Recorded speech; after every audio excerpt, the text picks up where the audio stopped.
খেয়ে খেয়ে পেট এত মোটা করেছে, একবার পেট বড় হাতির মতো করে রেখেছে। যতগুলো মাজার আছে মালদাররা গিয়ে, ভালো লোকরা গিয়ে মাজারে চাইছে, আর মাজার থেকে বেরুচ্ছে যখন ভিখারিরা তাদেরকে বলছে আল্লাহকে নামতে দে, আল্লাহকে নামতে দে বাবা।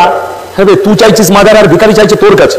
তো মাজারে যদি পাওয়া যাবে তো ভিখারি তো ভেতরেই চাইতো, তোর কাছে হাত পাততো কেন? কষ্টের বিষয় এটাই, ভিখারি বুঝতে পেরেছে ভেতরে মাজারে মাল চাইলে পাওয়া যাবে না, এই মালের কাছে চাইলে পাওয়া যাবে, পকেটে টাকা আছে। আর ই বুঝতে পেরেছে সারা কবরের ভেতরেই টাকার। আপনারা দেখছেন ইসলামিক টিভি। ইসলাম, আমি জানতাম না যে এই পেট মোটা ভার কারি ইয়াসিন এতদিন ধরে নাটক যে শিখছে, তো নাটকটা শিখছে কার কাছ থেকে এই কথা আমি জানতাম না। আজকে জানতে পারলাম যে এই কারি ইয়াসিন এবং বাপ বেটা দুজনেই নাটক শিখছে। তো শিখছে আপনার যে জলিল মাস্টারের কাছে। এই এবং এর বাবা দুজনা হচ্ছে ছাত্র, আর এদেরকে নাটক শিখানেওয়ালা হচ্ছে জলিল মাস্টার। জলিল মাস্টারের কাছে এরা নাটক শিখে।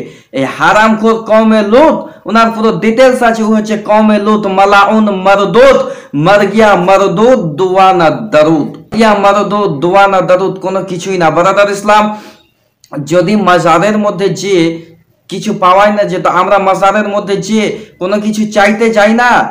ব্রাদার ইসলাম, মাজার জিয়ারত করা হচ্ছে মুস্তাহাব ও মুস্তাহাসান সুন্নাত। এর প্রতি আপনার যে ইজমা হয়ে গেছে সবারই, এর প্রতি ইজমা রয়েছে। মাজার জিয়ারত করা হচ্ছে মুস্তাহাব ও মুস্তাহাসান।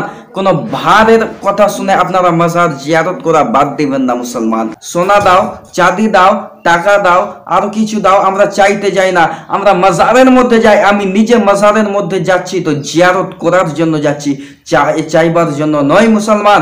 আজকে এই ব্যক্তি বলছে যে মাজারের মধ্যে যে চাইছে আর ভিখারিরা বাইরে এসে চাইছে। আরে শোনো, আপনার যে এই ভিখারি যে বাইরে চাইছে, তো ভিখারি যদি আল্লাহ ডাইরেক্ট দেয়, আপনার যে ডাইরেক্ট যদি আল্লাহ দিতে পারে, তো ভিখারি মাজারের বসলো, মাজারের সামনে রাস্তার মধ্যে কেন বসে আছে? সেই ভিখারি তো ভুট্টার জমিতে বসতে পারতো, সেই ভিখারি তো আপনার যে ধানের জমিতে যে বসতে পারতো, সেই ভিখারি আজকে পাটের জমিতে যে বসে ভিক্ষা চাইতে পারতো। সেই ভিখারি জানে যে পাটের জমিতে যদি বসি তো দিবে না, পাটের জমিতে মানুষ আসে না, তো দিবে কোথায় থেকে? ভিখারি পাবে না। এই জন্য মাজারের সামনে যে বসেছে। আর ওখানে যদি মাজার থাকতোই না, আমরা যদি জিয়ারত করতে যেতামই না, তো ভিখারি কোনো কিছু ওখানে পেতকো না।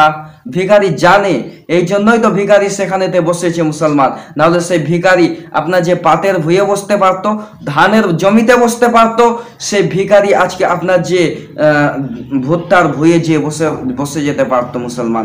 আজকে হারাম করে মালাউন ভুরি এমন মানে জালসা করতে গিয়ে, আপনার যে জালসা করতে গিয়ে ওর কাছে দুটো চেয়ার লাগে মুসলমান, একটা চেয়ার হয় না।